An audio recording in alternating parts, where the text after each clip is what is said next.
Yeah, go ahead and hit it, and I'm sure it'll pop up here. But hello, everyone.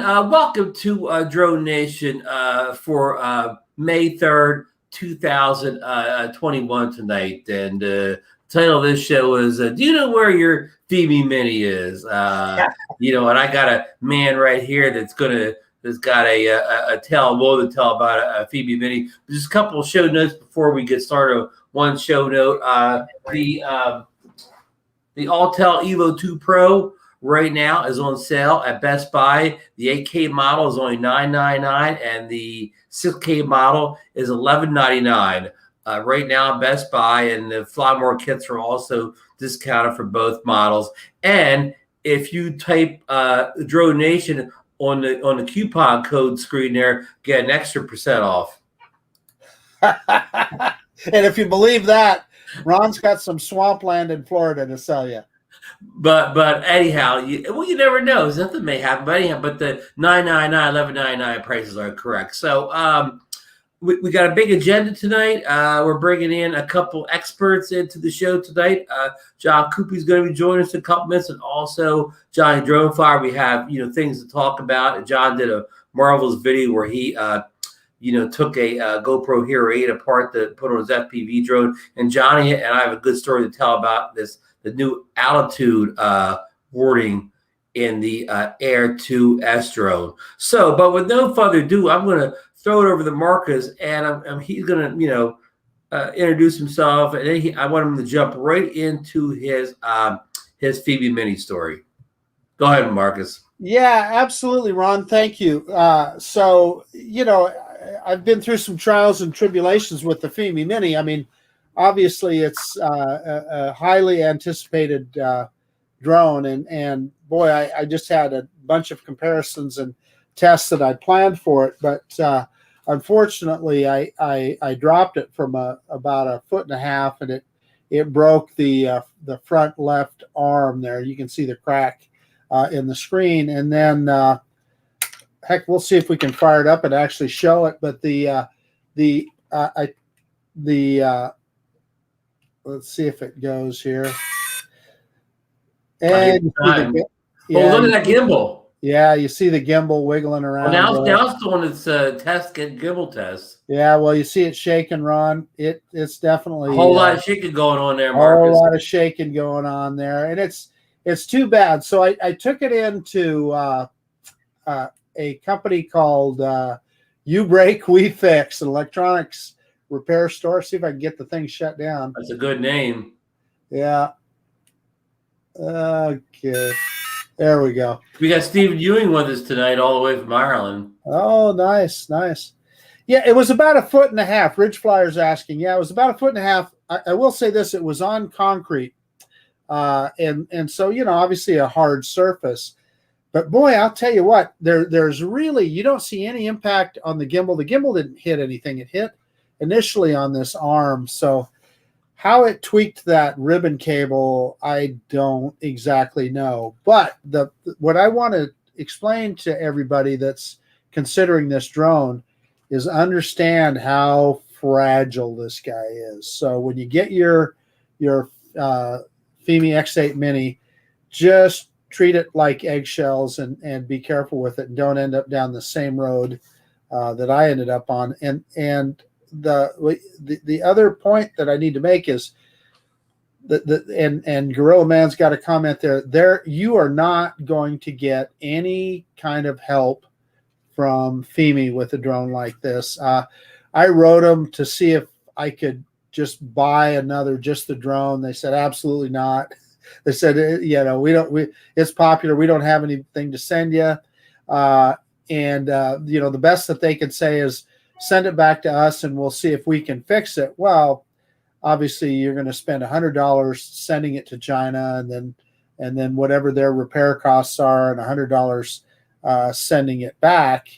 It's not worth the effort to do that. And then the other thing is there just are no parts available either. So even if I wanted to, I can't get a ribbon cable for it. I can't get an arm. I mean, I'm sure I can epoxy this arm, but the gimbal is done.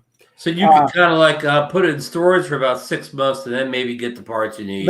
That's possible. But the other thing that I did, Ron, is a mutual friend of ours is helping me out, and I think I'm going to be able to source another drone. Hey, John is telling me I cut out. How's my audio, Ron? I'm hearing you perfectly. Okay, good. I don't know if that makes any difference because I'm, in the same studio with you here. But I'm going to bring the guest in just a second here.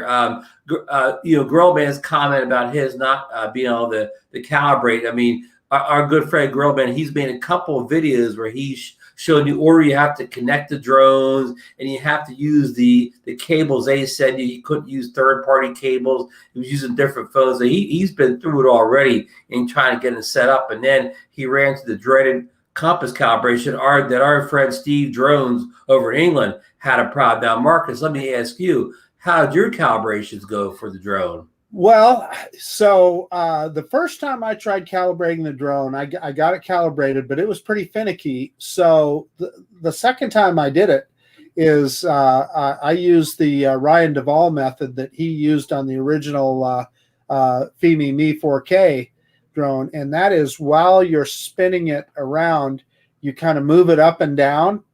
And you know what? It worked. It calibrated almost immediately. The Ryan Duvall special saved the day. So, Girlman, try the Ryan Duvall method, tomorrow when you're out in the field. Hey, but with no further ado, I'm going to bring a couple of Fimi Mini experts in, from the field here. But real quick, I see he's in the chat here. Before I bring them in, I want to shout out Scott Nadeau, who's from the great state of Minnesota, but Scott is currently in sunny Fort Myers, Florida beach right now, soaking up that sun and warm weather down there. Scott, big shout out for you getting on our show when you're in paradise right now. Hey, Ron, can I say a couple more things about the Mini here before we get too far off the subject? We're going to stay the subject. I'm going to bring in the big time guest here. We're going to continue the Mini. Welcome, everybody. This is John Cuppi and Johnnie DroneFlyer joining us. John is from Louisiana, and John Cuppi's from the great state of Missouri. Look, I got my Fimi Mini. It's like the Good one, Johnny. Good one. Yeah, just be careful. You gentlemen both don't drop it. You both have Fimi Minis on the way, right, gentlemen? We do, yeah. And it's sitting on a boat, I guess. Well, for me, I ordered from B&H, and B&H Photo and Video had a date of expected by May 3rd. And I checked a couple days ago, and they removed that entirely. Now it just says, item is coming soon. So I am truly in limbo. I have no idea what's going on with it. Johnny, do you know where your Fimi Mini is? It's in between China and Customs as far as what it says on the tracking. I think yours is about the same spot, Ron. Which is kind of no man's land. Yeah. But anyhow. 0 to 62 days or something like that. Marcus may get his second Fimi before we get our first, but Marcus, you had another couple points to make about the Fimi before we moved on. Well, yeah. So I kind of I talked about some of the negative things, but I want to say what it does well. It's the drone flies really nicely, and the controls are really nice on it as well. Very precise controls. I'm not going to say it's quite what we see with the DJI Mini, but pretty close, and it was very nice to fly. The other thing on it is the camera, even with the issues that you saw in my videos with the little bit of gimbal shake that I had, and then the vignetting in the corners of the video, it's the best camera that Fimi has ever put on a drone, I think, by a good margin. The video is far better than what I see on. How was the Horizon, Marcus? The Horizon was good.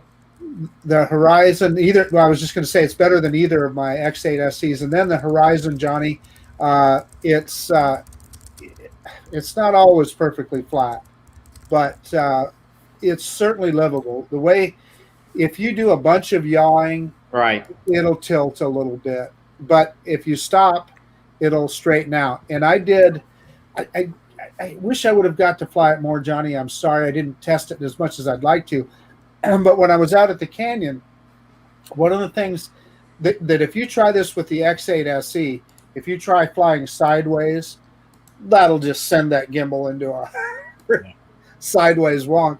This one flew sideways and it kept the horizon. And it's hard to do. It's hard to do with one battery too. I mean, I know. Right. Right. And Marcus and I talked about too. When you take, and I've seen Steve drones do the same thing. When you take almost any drone and you yaw it around 360 3 or 4 times road, you can get almost any drone to get a somewhat crooked horizon. If you do that, the key is if once it settles down, it returns to the flat horizon. The DJI Mini 2 is susceptible to that. On a quick yaw, you'll see a little bit of a tilt in the horizon. Right, but it'll fix itself eventually, right? Right, yeah. Right. Which you know, like the older Fimis, they didn't fix themselves. Yeah. Yeah, so that's key. That's definitely key. If anybody in the chat I'm watching has any Fimi Mini questions, whatever, I'm not trying to rush past the Fimi Mini, but I kind of want to get to the elephant in the room tonight, Marcus. The Fimi Mini's kind of been upstaged a little bit by that Hubsan Zino Mini Pro, and if you don't mind, I'm gonna play a short promotional video. Ron, Hubsan's coming out with a Mini? Yeah, a Mini Pro even. A Super Mini. Okay, there you go. Johnny said it correctly. A Super Mini. So I'm going to play just a short little video. I mean, the video is not even a minute long here, but let me line this up here, you guys. Let's see. Click, here. baby, click. Oh, hold on here. Let's go.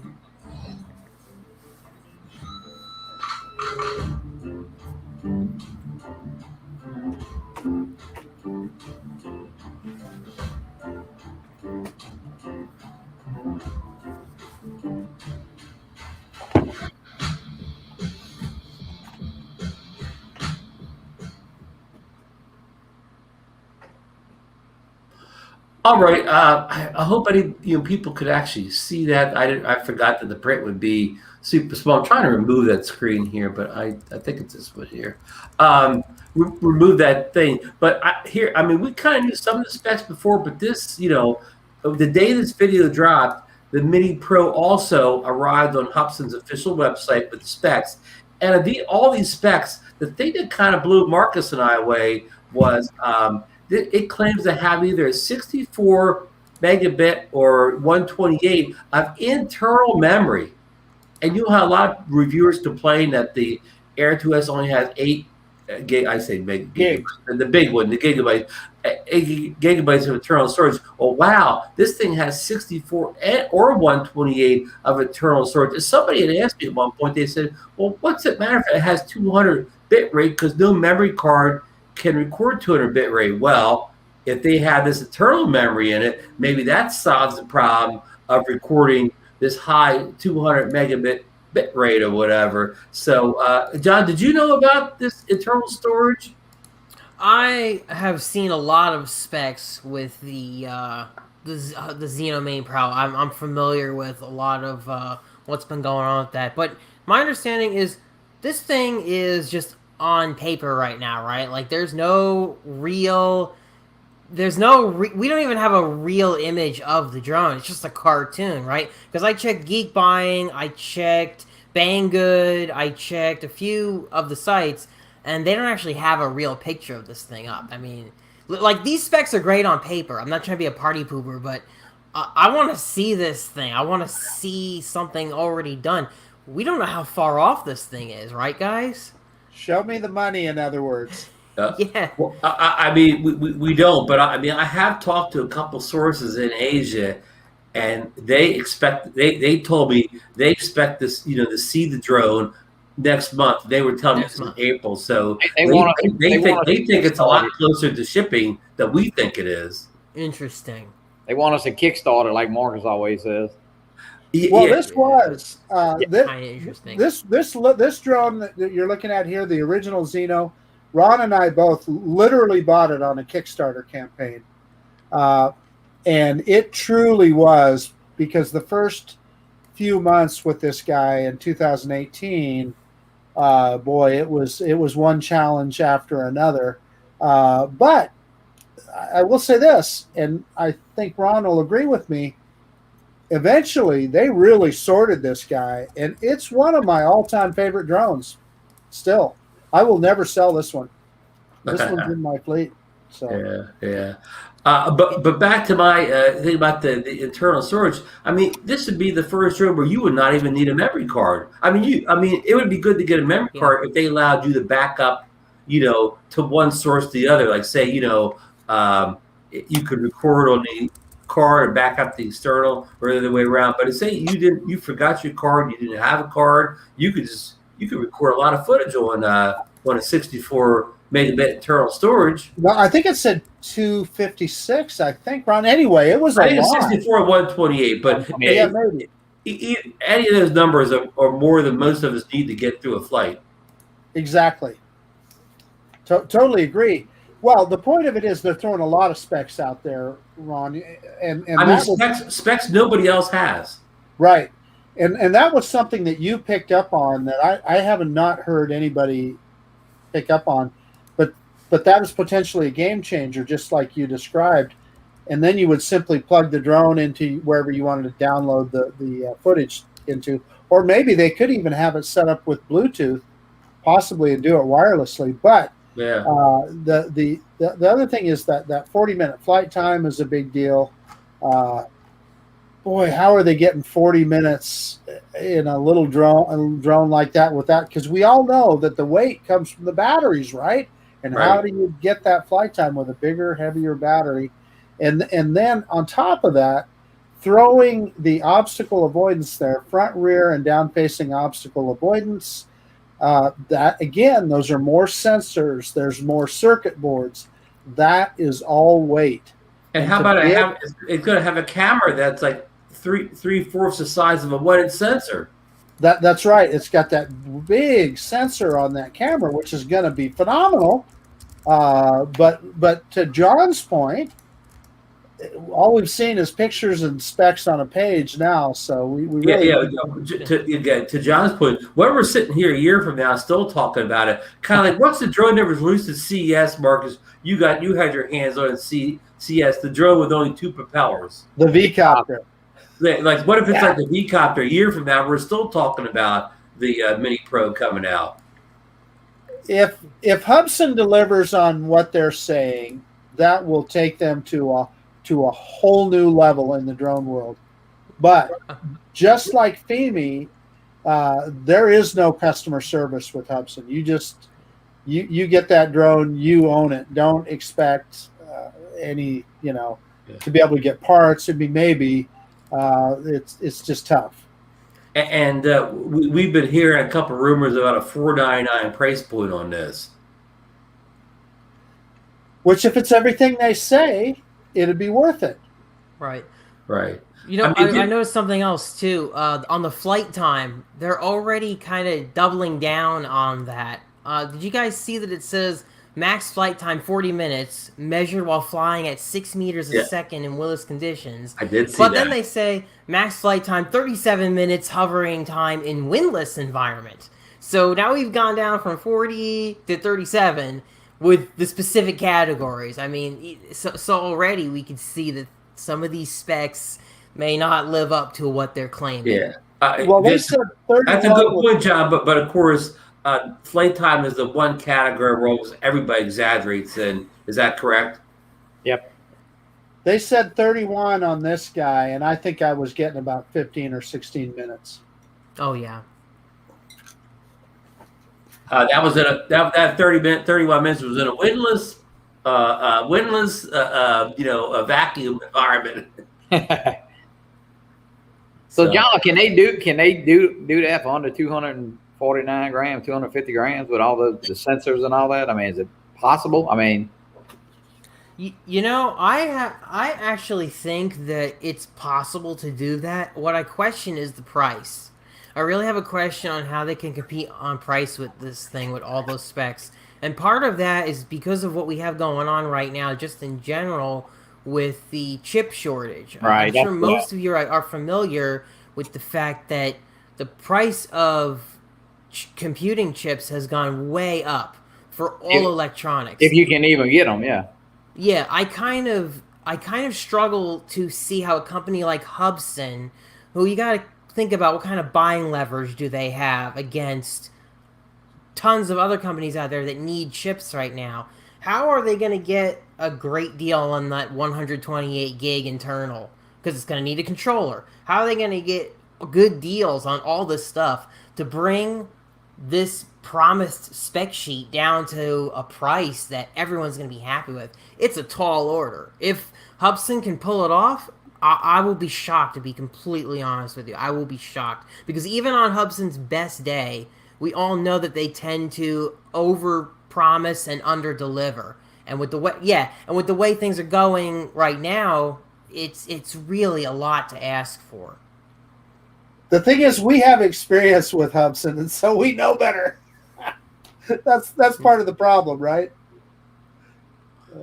Yeah. So, anyways, well, that video appeared after we did the show last week. So again, we learned some more details, and it's exciting. Again, we don't know what when it's coming, how soon it's shipping, which is the important details. For a lot of us, but we'll keep following it. It's an interesting story. It's kind of nice to see somebody just not like most companies just kind of come out and try to copy what DJI is doing. You just get a kind of a lesser version of the current DJI drone. But for Hubsan to have the gall to come out and not just make a kind of a low rent version of the current DJI drone, but to top them. Yeah, more power. To top them in every single category. I mean, that takes some kahunas, right? It does, and I want to make it perfectly clear. I'm rooting for them. I hope the thing is me too more than what they're saying it is. How do you guys feel?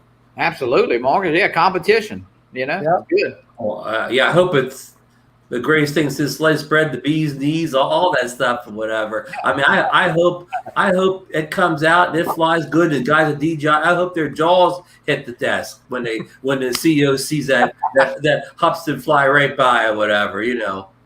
Wow, Ron, you're really not looking to get a DJI sponsorship ever for this show, are you? Frank couldn't make the show tonight, so I could say what I want to. Frank's busy. He's got a dinner party tonight. He's in a chat. I think he's in a chat incognito. It's possible. His name is Lauren Donauer. Yeah, that's Frank White's alias. He pretends to live in Canada or whatever, but but actually, John, we're going to get our sponsorship from Sam Lee over at Hubsan. We're going to be the official show of the Hubsan Super Mini drone. Going back to the roots, huh, Ron? Going right back to the roots. Yes, and DroneNation. We'll get what do you call test models for all of us, and we'll have test models to give away in contests or whatever. We'll be rolling in those Hubsans.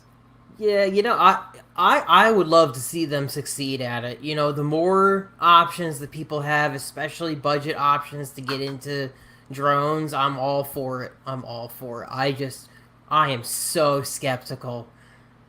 And you guys know why. You've all flown to Zino and dealt with it, and we've all dealt with it. I just got mine out today. I dusted mine off today to check it out, and I took it out, and it was a little windy. It was the version 1 Zino, and I was like, wow, this thing is not nearly as stable as what I'm used to from quads like the Mavic Air 2. And I mean, we've come so far. We've really come so far. Yeah. And you gotta remember, it's 3-year-old technology by now. So you have to kind of remember it's 3-year-old budget technology. Exactly, Ron. But it's just kind of interesting to think about that, and then also what we had at the time that was released, and because that kind of tells you what Hubsan was able to do at that time. Now, of course, their past performance doesn't necessarily mean that that's what we're going to get today, but that's all we have to look at.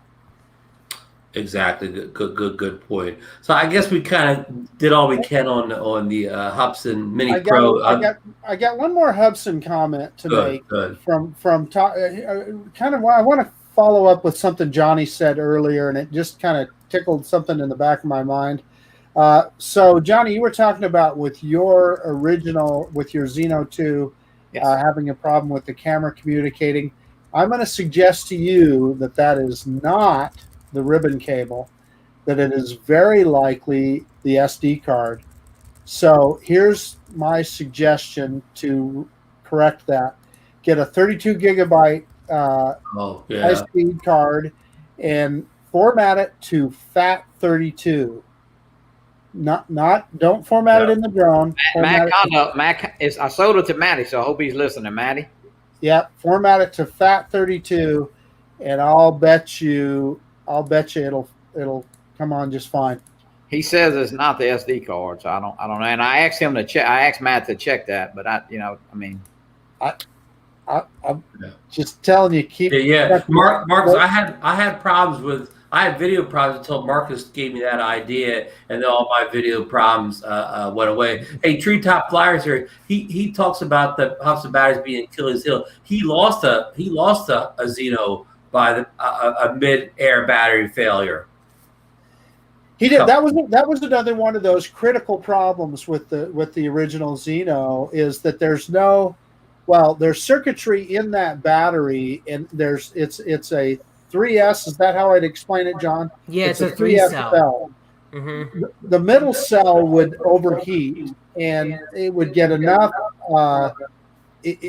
differential in the voltage of the cells that it has some kind of fuse in there that it would blow, and then you would have drastic power loss in your drone, and it would fall from the sky. There were a bunch of different fixes in it, and then Hubsan themselves, they upgraded the firmware, and that would literally test that battery and tell you if you had a bad cell in there, and it would warn you not to fly with that battery, for all the good that did. But that was another one of those big issues. Probably more information than you guys wanted. No, it's funny you brought that up, because as I was charging my Hubsan batteries today, because I've had them at 50% charge, I literally was wondering to myself, I said, I wonder how my middle cell battery is doing. I literally thought that today. And what's unfortunate is, even with my hobby grade charger that I use to charge it, I can't tell what's going on with that cell, because the wires are so thin, right? The wiring in that harness is so thin that if you go to do a resistance check, you really can't, because the thin wires are giving you the wrong reading. So I really I don't know what's going on with that battery resistance wise. I have no idea. So how did the app give you any warnings, John? So my firmware hasn't been updated since that time. I never updated the firmware with the new battery warning stuff. See, I know, and Pete, there were others. I'll just leave it at that. That said not to do it, right? That said not to do it, and right. I'm telling you, whatever's fair, then you're going to crash. You're taking the chance of crashing your Zino.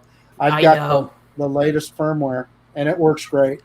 Ron, did you see Lauren's comment? I'm trying to go through them. Where I'll go to the bottom. He's talking about the he's talking about the Mini 3. DJI is not sitting on their hands. Well, they're not, because their engineers probably were sitting in their hands, and then this Hubsan got leaked, and now Frank Wang's, he's making work overtime. They're brown bagging at the lunch.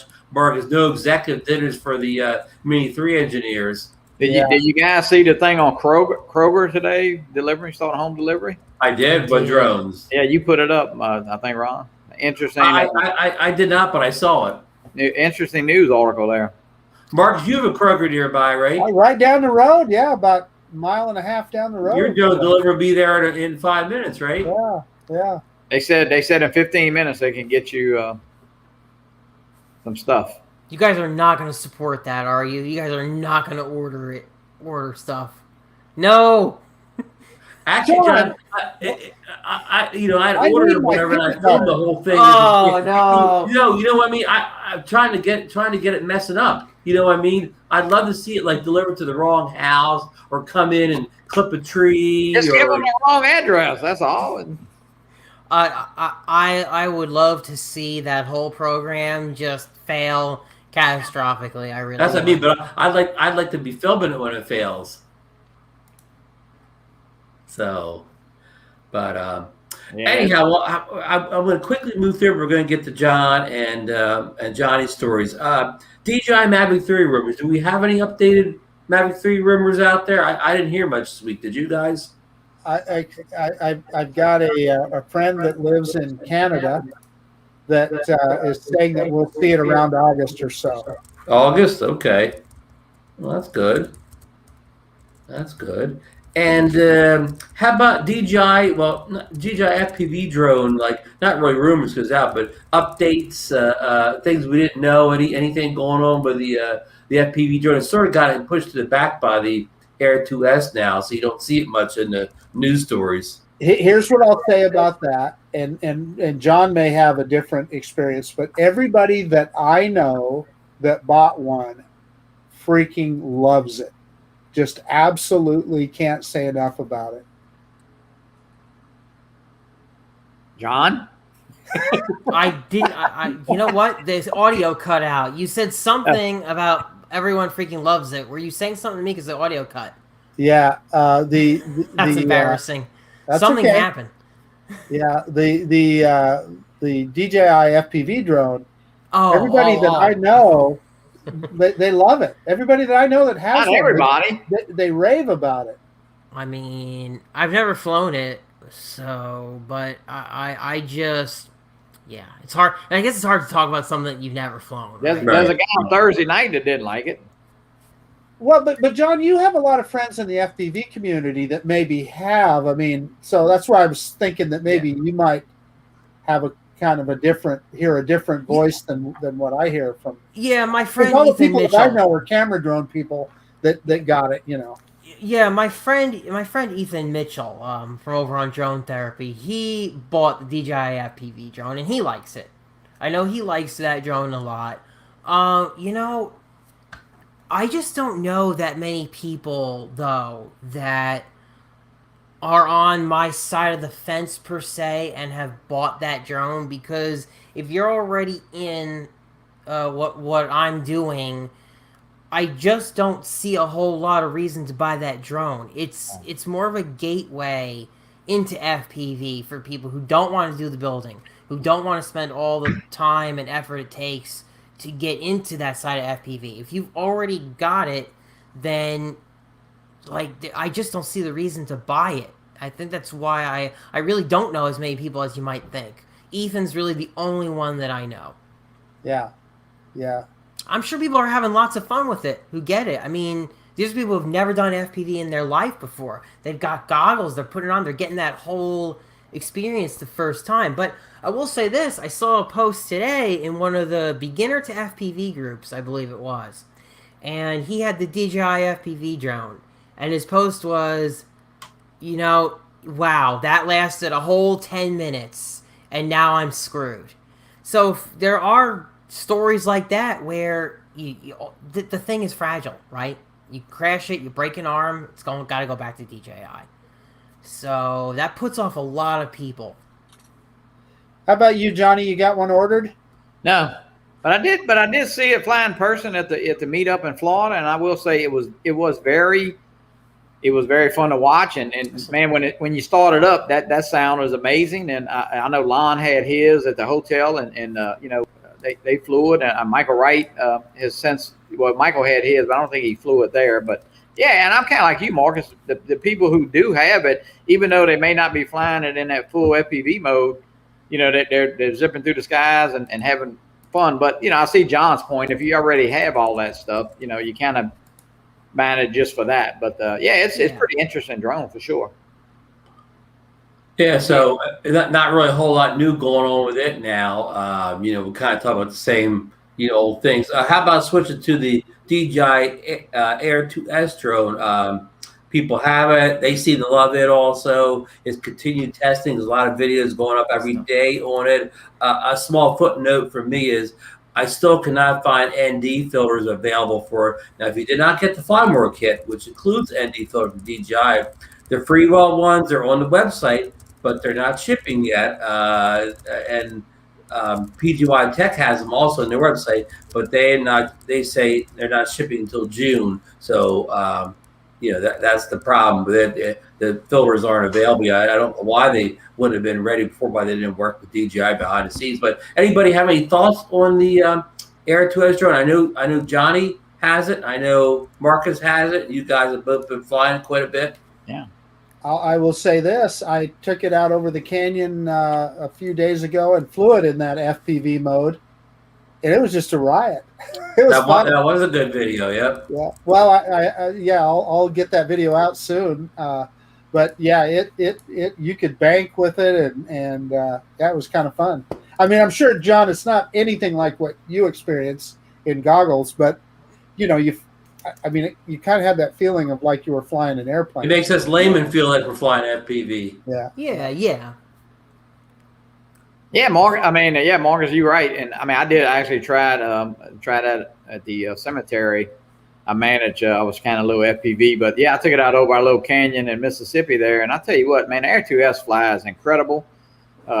It's definitely, it's smooth, it's quick, especially ascending and descending. It makes you, I know my friend was with me. He said, man, I hope you're bringing that drone down, because it looked like it's crashing. It was coming down so quick. But yeah, it's very smooth. And the camera, I mean, it's great. So yeah, and Ron and I had a little, discussion about that. Ron, if you want to go. Yeah, well, let's get into it right now. Johnny had contacted me almost maybe 2 weeks ago now. Said, did I know anything about the altitude warning that appears at the top left-hand screen? And at the time, I really didn't. I said, I think I've seen it before, but I really didn't pay attention or know what was going on.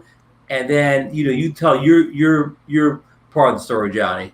Well, yeah, let me just say I did get it, but let me kind of start backwards. I do want to say I did. I was texting Lauren Donner, and Lauren straightened me up that what it's doing is what it's supposed to do. So it's nothing wrong. It doesn't, affect my ability to fly. It just gives me an altitude zone in a corner up there. But mine says 0 feet. Where I was talking to Ken Hoffbauer today in Chicago, and he flew, and he was getting it said altitude zone 440 feet.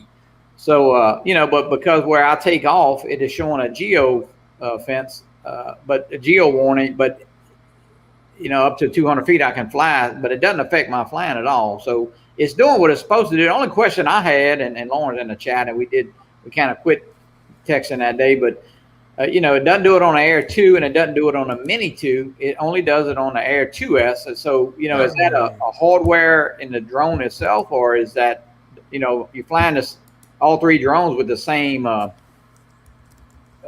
fly app, same firmware, but I do not get that warning. So is it more sensitive? Is it something to do with remote ID? Is it, why is it only on that particular drone from the same spot? Now, when I went out to the canyon, that was kind of in the middle of nowhere, and that warning did not come up. So.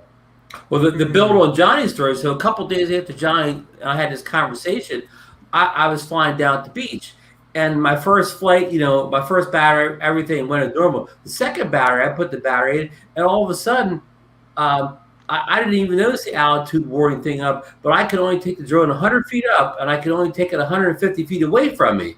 And I'm thinking, wait a minute here. I'm in Class G. There were no flight restrictions because I checked it all before the first flight.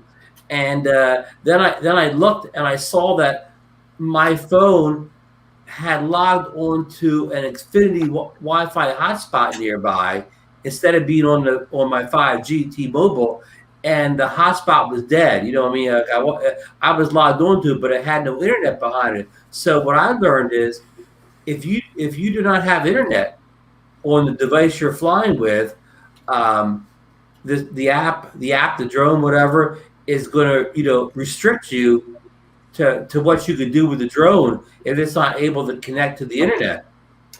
So, Ron, question: Wow. Did you test that hypothesis by shutting off wireless and or putting your phone in, say, airplane mode? I did airplane mode wanted to help because I wouldn't have had any internet. So what I did is I went and turned Wi-Fi off. Then the phone automatically reverted back to 5G, and all was well. The altitude thing went away. The limits all went away. I could, because at that point the drone knew it was when it had Wi-Fi again. It knew it was in Class G. It knew it was no flight restrictions. So Ron, say I took my Air 2S out and I used my iPad Mini 5, and it has no connection to the internet. I don't hook it up Wi-Fi to my phone. And I want you to do what you're saying here. I want you to do this. Yeah, and so you're saying that I could potentially, I will test that. Yeah, I want you to test this. I think it's gonna give you, the altitude thing's gonna come up. You may not notice it at first, but you won't be able to fly very far away from yourself unless at some point early on, if it has Wi-Fi at some point early on and knows all this, you may be okay if you lose Wi-Fi later on. But if you have a totally unconnected flight experience, according to my testing and kind of what Johnny's been saying, you should be limited to what you could do. DeMarco said he had it on the Air 2. The regular Air 2. Yes. See, I never, I don't know. And I think Michael, well, if you look at actually one of Philly's flight, you can see it out it said altitude zone. And on Kelly Shore's first flight, it had altitude zone up there. But nobody hardly said anything about it. Now, it doesn't affect my flying. But some people say, if you are in a geo, it will shut you down at that precise 200 feet or so. But it doesn't do that to me. But and Ken said 440, which he wasn't going to test it because he didn't want to go 400 feet. So right. So anyhow, we're not saying it's a bad thing or it's an issue. Like you were saying, Lauren said it's doing what's supposed to. So we're not trying to say this is a bug or anything's wrong with it. It's just something that seems to be new that we kind of didn't get any notification or warnings about, so, and it kind of, I don't even want to, I hate to even tie this in, but it almost kind of ties in with the whole remote ID. At one point they were saying you had to have Wi-Fi to your drone.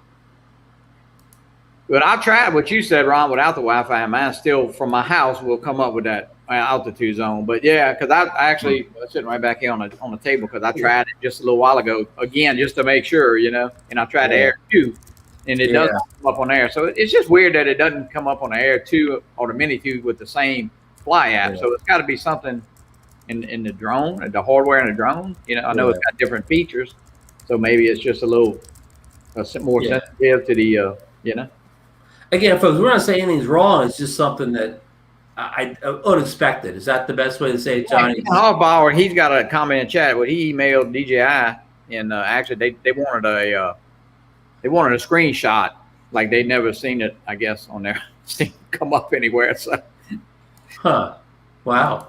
So this really could be something here, and not to scare anybody. It doesn't. For me, as soon as I got that Wi-Fi connection back, I was good as gold. Yeah. Well, it doesn't affect my flying now. Like I say, if it comes up over 400 feet, well, it shouldn't affect you anyway. But Greg Pittman says he gets it all the time in Class D, and that's basically where I'm at. So yeah.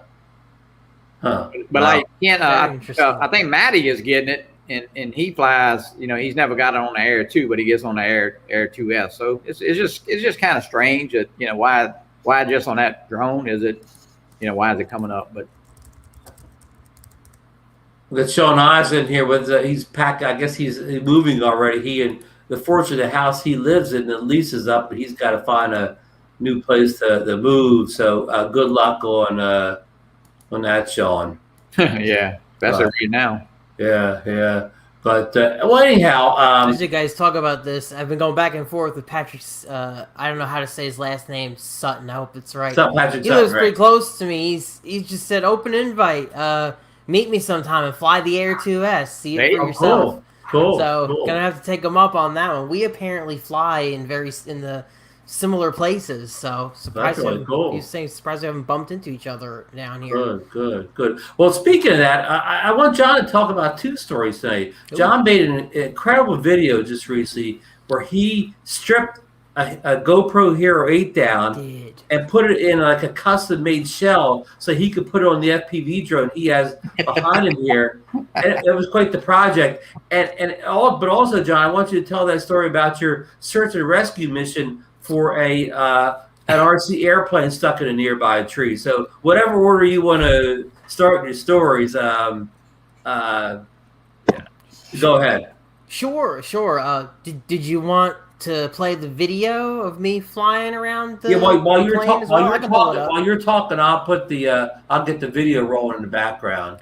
All right, so let me just go over this for those of you who might not know. So this is the full-size GoPro, and this thing is pretty dang heavy with battery and everything included. What people are doing is they take this thing, they tear it apart, and they decase it, and they put it into this little lightweight case. That's the GoPro Hero 8 Black. Wow. And there's a whole process you have to go through to do this. There are kits, there's little kits that you could buy to put this together. But it is not an easy project by any means. It took me a couple months of figuring out exactly what I wanted to do to get to this point. But I was able to do it. I got it done, and this is called the Flywoo Explorer. And this camera weighs only like 30 grams. That's it. 30 grams. And I have a full GoPro. And this is exactly what you want if you have like the DJI FPV drone. Because with a GoPro on board, a Hero 8 or 9 added to that drone, that's pretty heavy. It's a pretty heavy thing up there.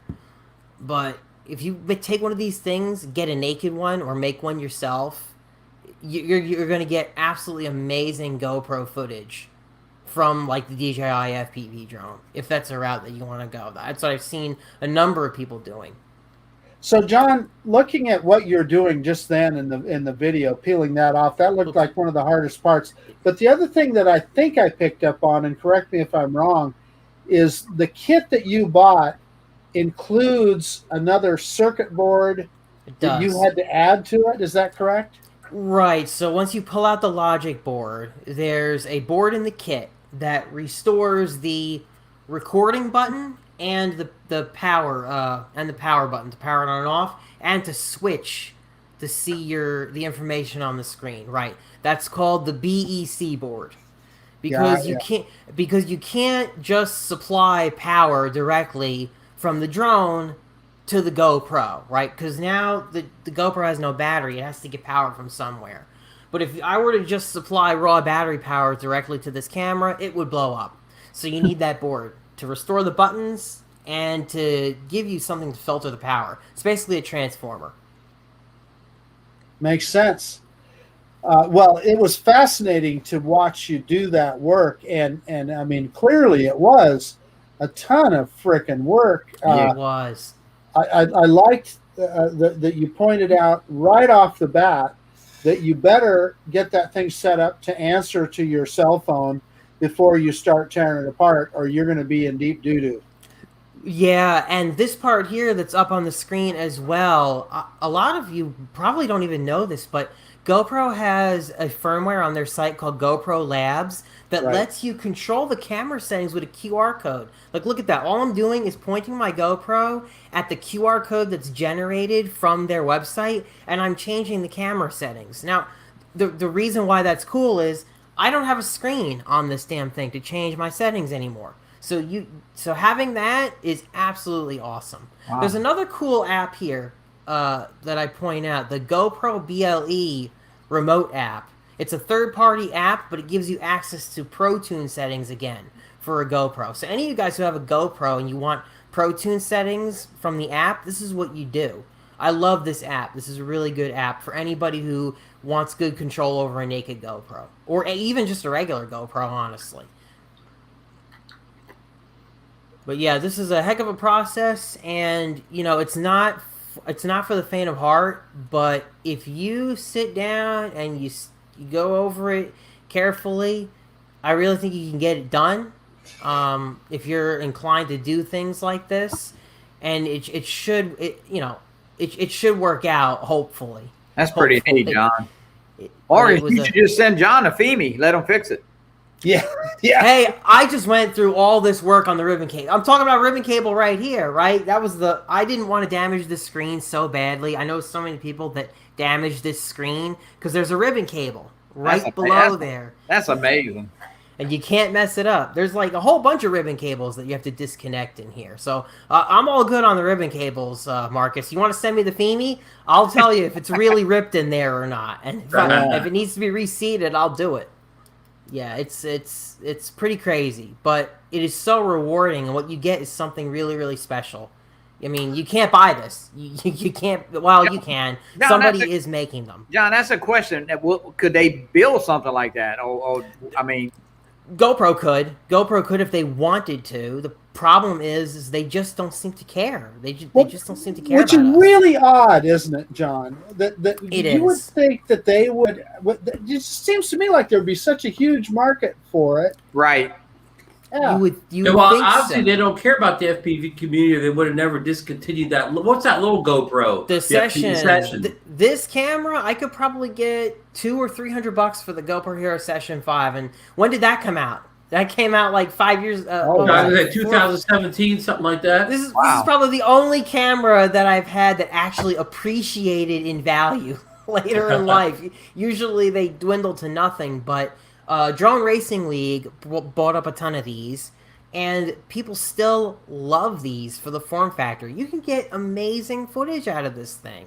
You can still get amazing footage from this thing, and there really is no there really is no company that stepped up to make a form factor like this with the quality that you can get from. I think some companies went and copied it. That's probably not true. Some companies copied it, but they're still probably not as good as the GoPro because you got that super view, and nobody's got the super view. Go to Insta360 Go to. Yes, I would love to put one of those on my quads. I would love to put one of those on my quads. It seems to me like it's just screaming for it, John, because it's a tiny little guy. I would love it. I would love to try that. Very hard to get that camera, though, Marcus. Very hard to get it right now. Is it? Yeah. They the shipping and all that. Again, the chip shortage took a lot of them out.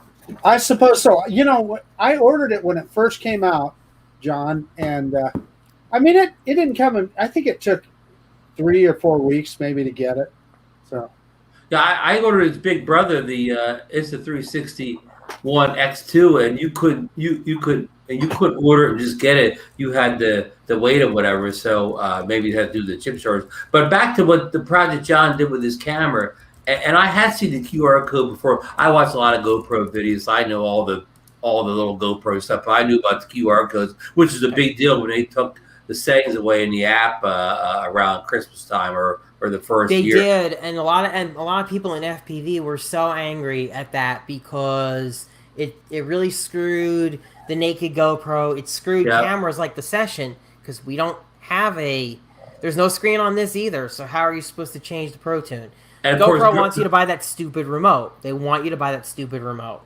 Well, and they would never explain. You know, a lot of people emailed. They never explained why they took a feature away. I love the feature not because I FPV or want to do a stripped down GoPro, but in the wintertime, I love sitting in the car and controlling all my settings with the GoPro sitting outside the car on a tripod. So, but John, I mean, John, I'll tell you what that is. John, you watched a video on that, or did you just? I watched multiple videos of people tearing them down, right. And then I kind of just went my own path with it, sure. And because every teardown is different, right? I've seen, I saw like 3 or 4 teardowns before I did mine, and then like I said, everyone goes different. Some people get more of that glue off, some people get less. Right. I saw some people screw up and ruin that front screen, so I kind of had an idea of what to do. I mean, from watching them. That's just amazing. I was trying to descale the Keurig this morning. I about threw it in the garbage, Yeah, I was gonna say, something like that's hard for me just to clean the coffee with that descaling. Hey, you know what? Descaling the Keurigs is a pain in the ass. And you know what? I've opened a Keurig too that broke. I've opened it up. Those things are a pain in the ass. So I hear that. Oh man. My parents had a little Keurig Mini, and I remember opening it up to try to fix the pump. Forget it. Watch are you stick terrible all those to repair. tubes in there, and then those electronics and boards. Oh my God! The key is to try to not let it get to that point to begin with, right? You got to remember to regularly flush it out. But I guess this isn't the Keurig Nation. Oh yeah, the Keurig Nation here. Yeah, you're right. hey, See, but back to this project here now. We know how you did it now. We know how hard it was. But here's what we haven't talked about. Why did you do this? Why did I do it? Yeah. Because I needed a camera that was going to be light enough to put on this bird. And this can't carry a full-size GoPro. And I also have other little birds that I would like to carry the GoPro. Here's a little Cinewhoop. This is a little Cine thing. And I'm going to be able to put it on this now. And I also have this big one. That first drone you had with them, was that a 3-inch or a 5-inch? So this one is a 3-inch. This one is a 5-inch. Now this one should be able to carry a 5-inch. Should be able to carry a full-size GoPro. Unfortunately, it kind of struggles to do that. But a naked one, no problem. You'd think this thing should, but it's got problems. It's got issues. But basically, I just wanted to be able to have something that was going to take really good video, and I could throw it on any quad. I could even throw this on the Fimi Mini when I get it. Ron, I could throw this naked GoPro on the Fimi Mini and get some GoPro. Like, why would you do that? I don't know, but it would be fun. Yeah. Well, yeah. the reason that you would is because a lot of people are complaining about the Fimi Mini. But I mean, excuse me, I was thinking the DJI FPV drone, John. I got some wires crossed there. But that DJI FPV drone, people are putting other cameras on them because they don't like the quality of footage that's coming out of the main camera on that drone. Right, exactly. And really any drone, if you want a different footage, you can do that. Right. Well, and one of the things I noticed is when you put this, Hero 8 on it, which is a great camera, you're going to get a nice looking video than the guys flying the DJI FPV drone. Because just to my observation, the 8's a better camera in my opinion. Yeah, a number of cinematographers have said that the footage from that DJI FPV drone is not great. And if you throw Hero 8 or 9 on there, then you get really, really nice video. Yeah, and I'm not so much putting the FPV drone as I am talking about how good the Hero 8 and 9 are. Exactly, yeah. They're just, it was, the Hero 8's a camera first, right? So I think the FPV drone was more about that immersive experience, I think, and not so much the cinematography. As Marcus and I talk a lot about watching people's videos, even watching our own videos, lots of times somebody will fly the drone, and you'll see the drone's video, through most of the other video. Can't say video too much. But then when they land a drone, they go back to their B-roll footage from the Hero 8 or 9, and the B-roll, the ground B-roll, looks better than the drone's video. Right. Last time you say, "Oh wow, look how much better the Hero 8 B-roll looks than the drone he just flew." So you're going to get some amazing footage. Yeah. Hero 8 on your FPV drones. I mean, absolutely. You're going to get some really amazing stuff. Absolutely. I'm intending to just fly it up the river when we finally get a nice day and just get some smooth cruising footage with it. And who knows what else I might be able to get with this thing. I'm really looking forward to using it. Pretty neat. For sure. Pretty neat. I can't wait to see you get it out someplace, kind of scenic, and I can't wait to see the footage you're going to get out of that setup. I already used it the other day to inspect a plane, an RC Oh yeah, plane let's that get was on stuck to in your a tree. second story. Yeah, let's get on to your search and rescue mission. Yeah, so I should go ahead and just share that real quick. Okay. I will pull it up. So let me see here. Okay, so I think this is the file. Oh, I don't know how to share this. Yeah, folks.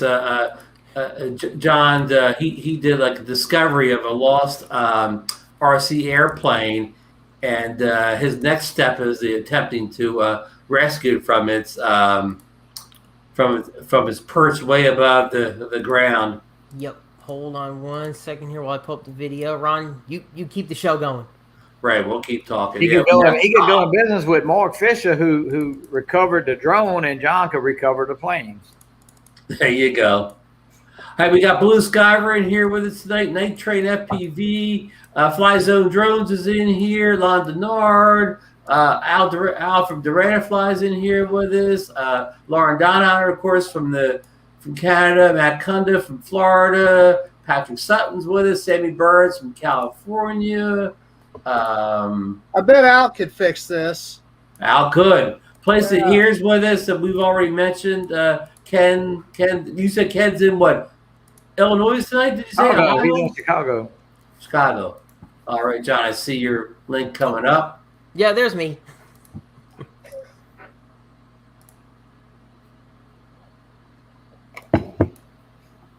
Speed Limit Challengers in here with us tonight. JSK Enterprise. The YouTube obviously doesn't do it or the StreamYard doesn't do it justice, but Ignore the shutter speed, folks. yeah, exactly. This is filmed in 4K at 60 high bit rate, and what I'm doing here is I wanted a small quad to kind of go up into this tree to take a look at a styrofoam plane that had gotten lodged up in it, and I will get to that plane somewhere here. I'm kind of just scoping the tree out. And now, what do you fly at this point, John? The Flywoo. I'm flying this one, this little guy. Okay. So I can get in those tree branches and not really worry too much about the size. You guys should see the plane come up any second here. But yeah, this thing is really, really nice. Well, you got right in there on that tree. That kind of blew my mind how you negotiated through that tree, John. Yeah, John had the obstacle. What is turned on, Marcus? Yeah, it's called the Cuppi obstacle avoidance. Yeah. Yeah, you got to be really careful going through here. But yeah, I get pretty dang close to this plane as I'm scoping it out. I see it starting to bloom there, so I guess your time is a concern to you. You want to get out of it before it blooms too much where you can't see it anymore. We do. We want to try to retrieve that thing. Now, yeah, it's not mine. Now, how long has it been up there? It's been up there since yesterday. Okay. So, yeah. So it's still be in pretty good shape, right? It should still be in pretty decent shape. But you can see it's rather in a difficult predicament there because the tail end is lodged in the back and the upper wing has a branch working against it there. So I was able to get up there with this big guy and give it a bump, but it didn't do anything. I wasn't able to get it to actually budge. I kind of just moved that orange wing forward, and then it just kind of teetered back to where it was. Very unsuccessful. But here's more like kind of just flying around the area. This is the kind of footage that I would hope to get with this thing. Now, what camera did you have on at this point? Oh, that's the naked GoPro. This is all the naked GoPro. Okay, GoPro. okay, cool, good. All the naked GoPro. Yeah. When did you complete that, the GoPro stripping down? I think I completed it at some point last week. It took me a while to edit the video, though. Right, of course, yeah. Hey, John. So you're going to try and retrieve this with some cord and a hook or something, correct? Yeah. Right. So I guess the plan would be just to go straight above it and then just try and drag the hook over it. Right, like yeah, and anyone in the chat who wants to jump in with ideas, sure, go right ahead. And you have plans to pull out the great search and rescue drone, the Zino 1, correct? Yeah, I was gonna try it with that, but Marcus and I were having a little conversation. But it was what before the show, right? Right. Mm-hmm. Yeah, about how he's just not sure that the Zino 1 is powerful enough to pull the thing out. And this is great. This is great. Where I'm just flying right through the tree. I love this one. Yeah, this is awesome. Yeah, just to fly through the tree, fly through stuff. I mean, that's what I intend to do with this thing. Oh, Cuppi, you are the man. That was awesome. That's what I'm intending to do with this thing. And you know that. Yeah, the GoPros can be fragile, but I'm really just not that afraid of clipping a branch and having it fall. I'm really not. Like if I were to fly the DJI FPV drone through there, I would actually be a little nervous. I would be more nervous flying that thing than the Flywoo. Here's another I totally one. believe you. Here's another one. I mean, what I just did there would scare the crap out of me. Okay, to do with the DJI drone because I'm afraid it's also small too. I mean, it's also small, the Flywoo. Yeah, that's why I love this thing. What were we on about? Oh, the Zino, right? Yeah, you were saying that the Mavic Air 2 would probably give you much more lift, much more pull, more lift, and I think you almost even more importantly, be a lot more steady. Yeah, we were talking about that earlier too. How the Zino's a little oof. But yeah, it I'm moves gonna around, which is okay if you're just way up taking video or something. You really don't notice it, nor do you care. But in a situation like that where you're trying to do some fine work, it may be an issue. Yeah, anyway, I closed that video. I know that's maybe not the most impressive when it comes to cinematic footage, but my goal there wasn't to do that. I had come there, I was going to try to get something before we got rained on, but then he got the plane stuck up there, and my plans changed. You know, when somebody's got a model stuck, you know, everybody stops. I don't know about you guys, but when something happens, you just go for it. You try to help. So I just was like, all right. I'm going to abandon my plans to try to get some cinematic footage and search this tree. Good man. Good man. Pretty neat. So, well, you're going to have to, when you actually get that thing down and you get video, you have to come back on the show and tell us, you know, your successful rescue of that RC plane. Now, you were also saying before the beauty of it, it's mostly made of styrofoam, so it won't be like you're battle a lot of weight. It's just a matter of how hard is it stuck in there.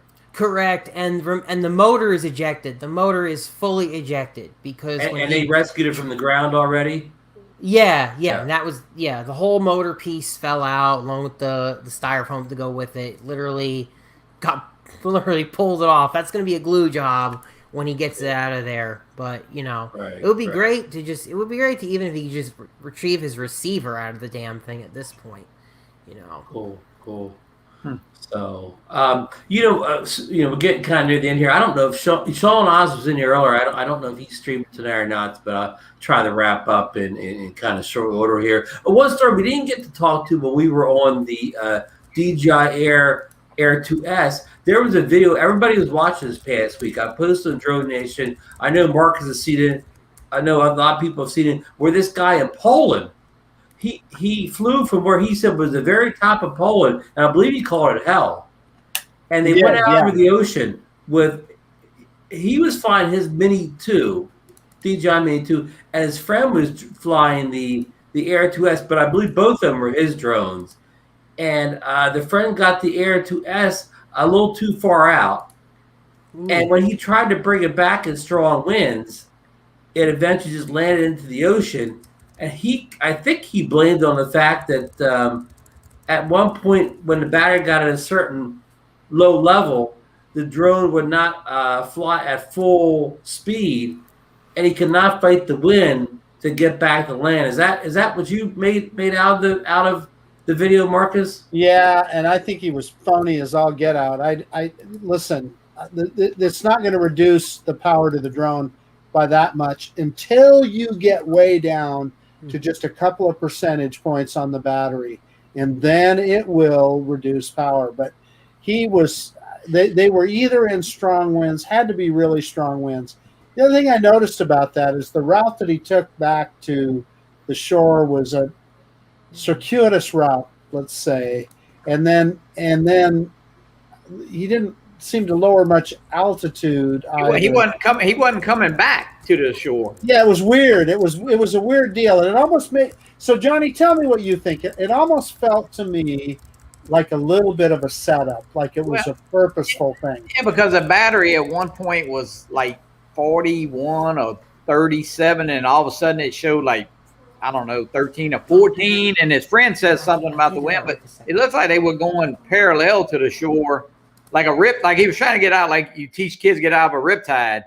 So I don't know. And then it was pushing backwards. So I mean, listen, I really don't know. Now, could it have been a battery that he flew in the air too? For it might have had 85 charges already. You know, walk a mile in another man's shoes. And Johnny, you and I are just second guessing, right? So I mean, so we want to put that out there, but it just did seem odd, didn't it? It did to me, but hey, I don't. You know, it made for an interesting video to watch, I guess. And that might have been the point. That's what I think the point of it was. And another side note, guys, is his previous video 2 were trying to make the point that the Mini 2 was better than the Air 2S. Exactly. And I think that was that just a coincidence? I think that's the theme. Yeah. That set that video up. So hey. Yeah. Hey, look, our good friend Al Duran has a comment. Dude cannot fly for sure. Yeah. Well, we're trying to be.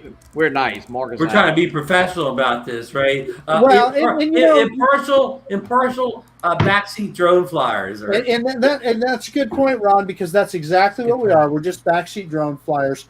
We weren't there. We don't know exactly what we was facing.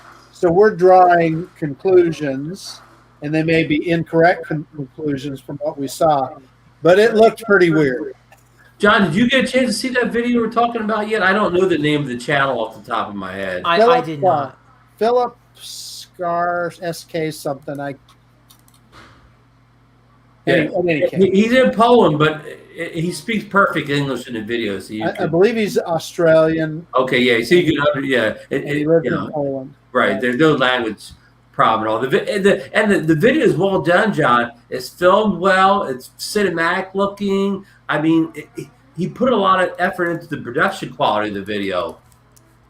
And I'll send it to you, John. I'll send you the link on Messenger or whatever. But again, it's not like it's just some kind of hack video. The guy, it's like, you know, a real. I wish I could make a video as well as this guy did.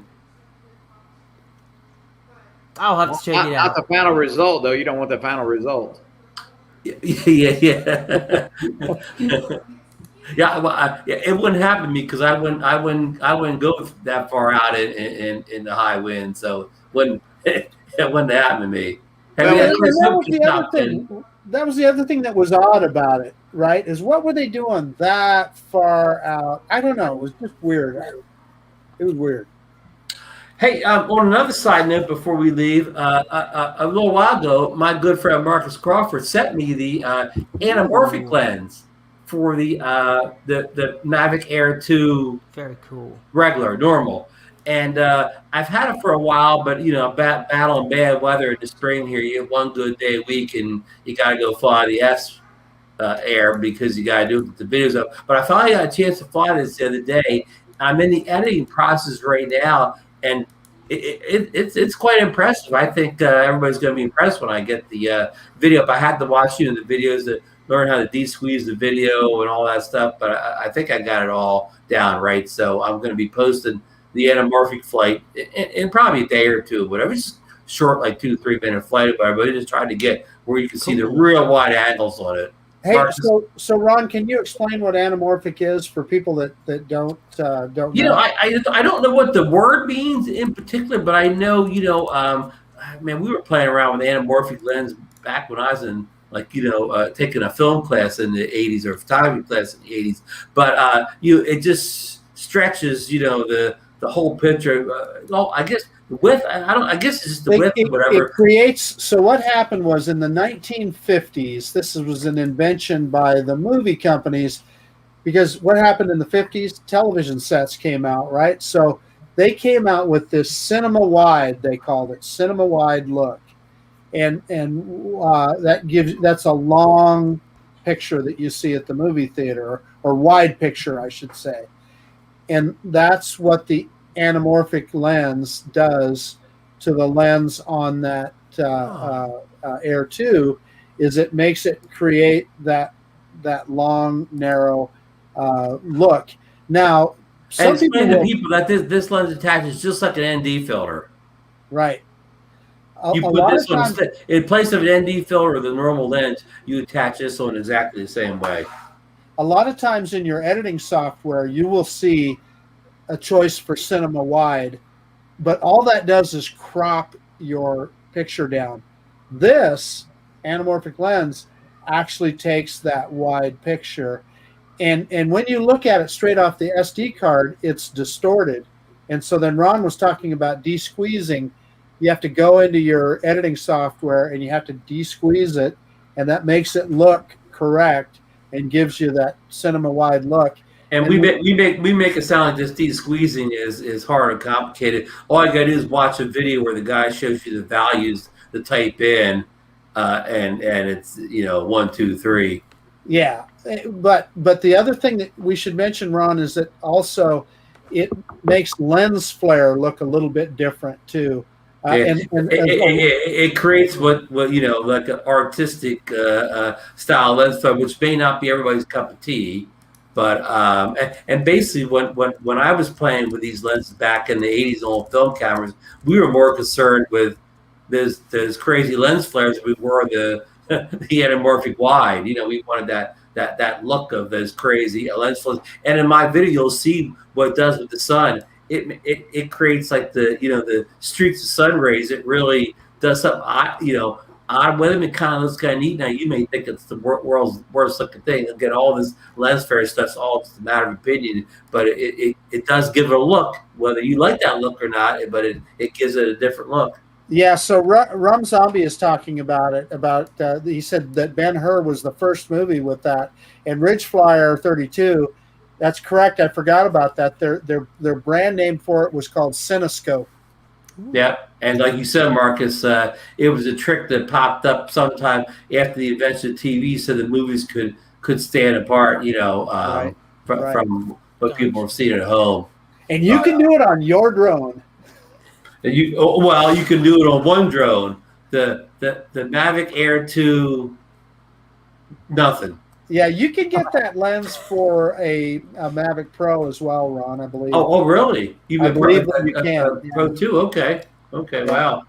So, anyway, and I also for the Me Too, I finally got some ND filters I got from Skyread, which you can get these on Amazon, but it's a Skyread. They make a lot of filters. In fact, I have Skyread.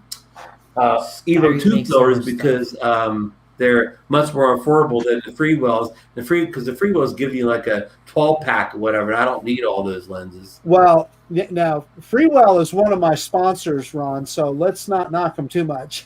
I did not quality. I only knocked the price and availability. The coupon code Idaho 15. Earlier because I would gladly give Freewell my money if they would hurry up and get those Air 2S filters out. So Freewell, get moving over there, or I'll buy Skyread if they get out before you do. What did you say, John? I missed it. I was saying with the coupon code Idaho 15, you get 15% off your Freewell filters. Yeah. That's along with the DroneNation coupon you can use at Best Buy on the Evo 2. Yeah. Oh, well, and by the way, it was Freewell that sent me that anamorphic lens, Ron, that I was able to then send. Oh yeah. Freewell, you did a good job on lens, guys. and it's affordable is a matter of opinion, but I think this is only like $39.99, right? I'm trying to remember, Ron. I'd have to look it up. It's not some it's not like it's $100 or something. It's something that's somewhat reasonable in price. So of course you can get a whole kit like this for like $50. I guess then one lens compared to a whole kit is not that good. But anyhow, I don't want to turn this into the ND filter show, but like I said, the anamorphic, I kind of like play around. I think I'm going to, it won't be a one-trick pony. There's going to be a lot of times where I want that really wide shot where I will use the anamorphic going forward because I'm not ready to sell my Air 2 yet. I mean, I love the S, but I still like a lot of things about the first Air 2 also, like the HDR video and so on. So it's still some things I like over there. So right now, I'm hanging on to both of them, if that makes any sense. It does. So, anything else? Anybody has to kind of cover all our topics that I wrote down. Johnny, you got anything else you want to give a shout out for your show this coming Wednesday night? We do know we want to welcome Captain Ray back to the northeast of Woodgaver. He made the sojourn up end of last week. He stopped in Virginia and had a nice meetup with our good buddy Brad Austin. Hold on here. Let me start. Our good friend Al Duran, and of course, help me out, Johnny. Bill. Yeah, the Rodney Bell, the one and only Rodney Bell. You know, so they had a great little meetup there. There's a little story on DroneNation about it. Maybe somebody would post some video. But anyhow, Johnny, what do you got in the show this week? Well, we got Bill Renee will be on, and Bill from Florida. Bill's gonna be on, yeah. Now is it true Bill had a little mishap with his Mini too? I didn't hear that. But he did get the Air 2S, right? Yes. Okay. Yeah, Bill's gonna be on, and I think Ray has a police officer who's a drone pilot, but I'm not sure he got back with him yet, but. Yeah, so we'll have a good show that, and then the next on May the 12th, Ron and Marcus is going to be so 2 weeks from now. But yeah, that's Wednesday night at 6 p.m. So hey, tune in. Yeah, great show, guys. John, that was very interesting. We're booked in, and you are paying us in advance, right? Absolutely. Oh, okay. Just check. Y'all will be excellent guests. You're in Louisiana. There better be some shrimp in that green room. That's all I got to say. We got crawfish right now. We shrimp. Oh, I love crawfish. Yeah. Marcus, we won't lose any weight going on that show. No. So, John, we kind of covered most of the topics I've written down. Did you want to bring anything else up for discussion before we end the show tonight, or do you want to promote anything you're working on going into the future? So I will be doing a build of a little Cinewhoop. It's just a little mini guy. That's another reason why I needed this camera. So if you want to see how one of those is assembled, and it's going to require no soldering. There's going to be absolutely no soldering. So if you can use a screwdriver, you're good to go. It's one of those kinds of kits. So that's what I will be working on next. And I also have a battery safety video I'm working on too. That's always good. Yeah, because the batteries you use on the FPV drones kind of aren't the same no maintenance stuff that we use on the camera drones.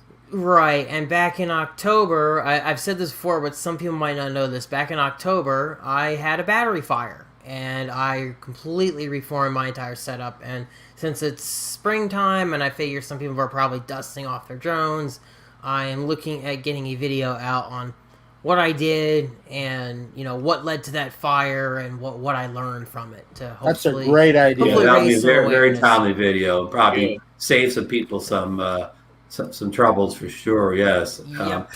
And we can do a little promo for Coast to Coast Drones. Who's on the show this week? Steve Sutton is going to be on. Guys.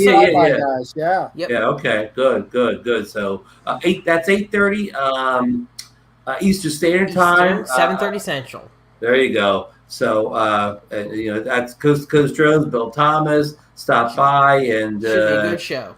And tomorrow night we got Bill the Drone Reviewer at 8 Eastern Standard Time, and also he runs against Jim Boyd from Above and Beyond Drones. Both are good shows. You watch one, watch both, or whatever. Both are great guys, both knowledgeable. And then Mikey comes on at 9 with the Philly and Sometimes Ron show. He got interviewed last week by the guys at Half Chrome, actually during the show. That was kind of a pretty interesting deal, but I thought he did good on the show. I mean, Mike gets a little nervous, but I think he did a great job on that show. So, and don't forget, Johnny's show Wednesday night.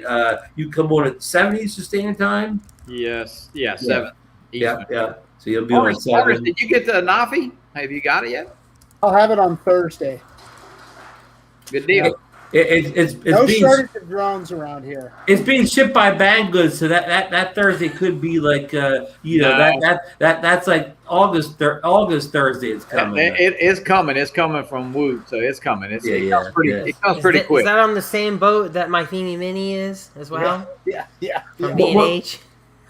Well, John, I have a theory. I ordered my Fimi hours after Marcus did, but he's had his a week now, whatever. I think it did go on a plane. It said in the tracking it went in a plane, but I think the plane went to the West Coast and it got put on a truck, a mail truck or some kind of truck, and it's heading east now. But it's that truck's making a lot of stops on the way to the East Coast. Guys, as we speak, I just got an email from Fimi, and so I told you I asked them for a ribbon cable, and they said the gimbal needs to be recalibrated by the professional tool, which is not open to the user. So we couldn't sell or send the gimbal camera or its parts. If you need, you can turn to Fimi China for a paid repairing service.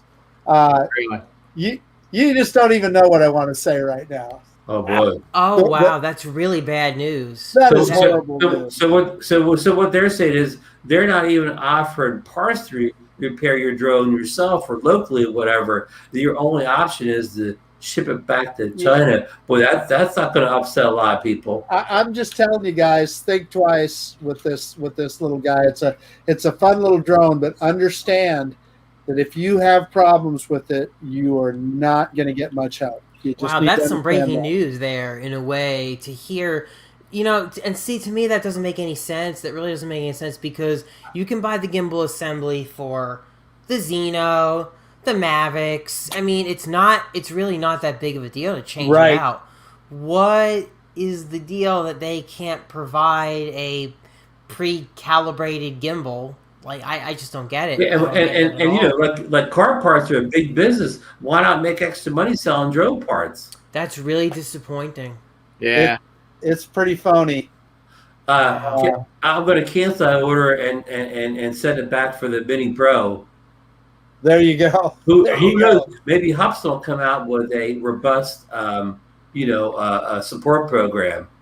Yeah, that's depressing because like the Fimi Mini at like a $320 price point for the video that I see it's putting out, even in its early stages, I think it's pretty good. Like it looks it's acceptable at the price point, John. Right, for someone who's a beginner, right? That's who might be buying this kind of thing. Someone who's a beginner, the price point's pretty. But then, what's bad for a beginner is obviously if you crash it or drop it at all, you're pretty much completely screwed. So on that point, is it really good to buy if you're a beginner? Well, even if it's their problem, even if something that's the drone fault, is you're not going to have service. That's the point that I wanted to make too. Yeah. Right. Dropping it has nothing to do with that, but it would have been the same if the gimbal wouldn't have worked when you got it. Exactly. So you'd have got the same email. Yeah. That's pretty crazy. I don't know. Maybe I'm going to cancel my order. Maybe I'm just going to cancel my order and get out of this team. Well, I hate to say that, John. Don't. But it is. I guess I just want to make sure that we educate our viewers so that they know these things. Yeah, absolutely. Yeah. Look, it's not like if you crash the DJI Mini, you wouldn't be paying for it too, right? Well, there's the DJI Air and all that other stuff. But. So let me stop you right there, John. So my first flight with the DJI Mini 2, you saw it go out of control into the canyon. Right. From the time I got a hold of DJI, they instantly sent me a label. And by the way, to a U.S.-based repair shop in California. Right. Sent it off. They had a drone back to me in about a week and a half. I was out a drone. I'm saying you're not going to get. We're just kind of proving that you're just out of luck with one of these Fimi drones. It's just not going to get repaired unless you want to pay to send it back to China, which is probably going to be $100. It's about $100, and then you're going to pay for the repair. Let's say that's another $100. Then you're going to get it paid to send back. Well, I paid $319 for the drone do I want to spend $250 getting it repaired? Nope. Yeah, listen, you know what? This is why, and I'm sure that you're going to agree with this, Marcus and Ron. I think that the Fimi Mini is not going to be a popular drone for people in the United States. I think that people in like we talk about how we can get DJI service and it's so easy and so great.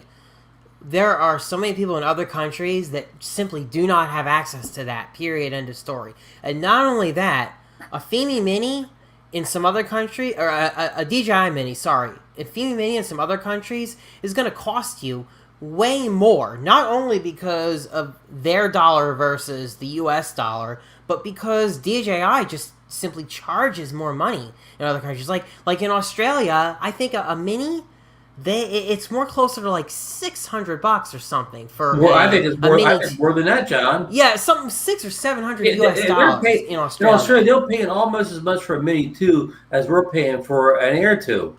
Right, exactly. So when people in those countries are looking, should I get a Mini 2 or should I get the Fimi? Even with those issues, they're kind of in a rock and a hard place where risking it on the Fimi because it is significantly cheaper.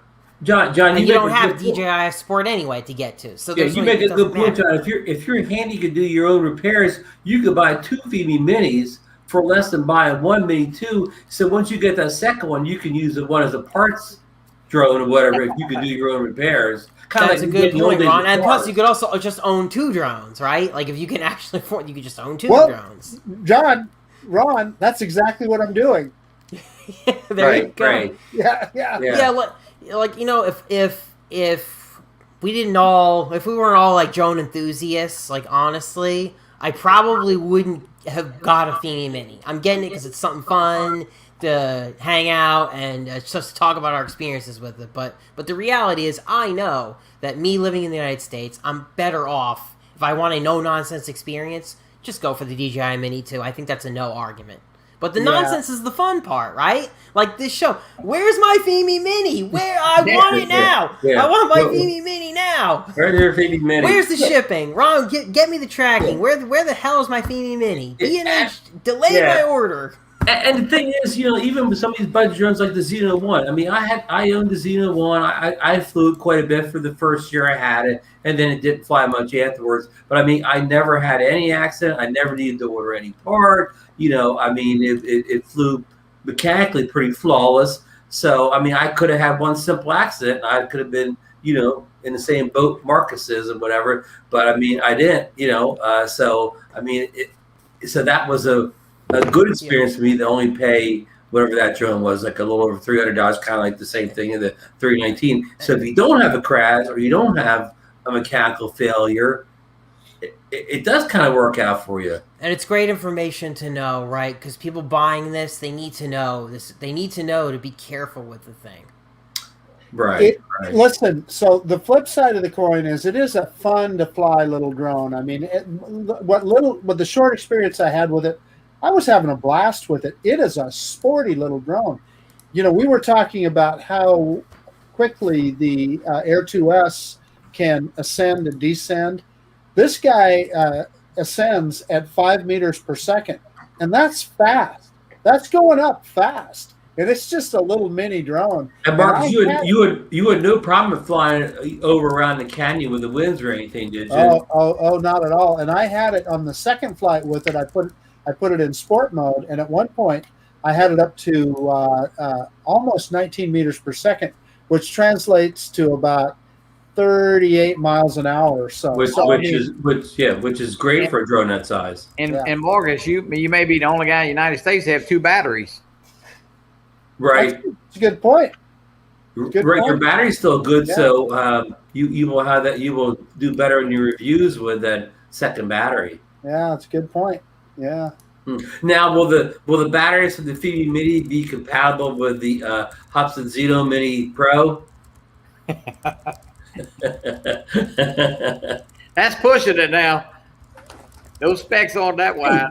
Wouldn't it kind of be neat if these companies got together? They made a standardized battery with one battery fit. Many drones in the same size. Ron, stop it. There's companies that do that. They're called FPV drones, like John flies. They do exactly that.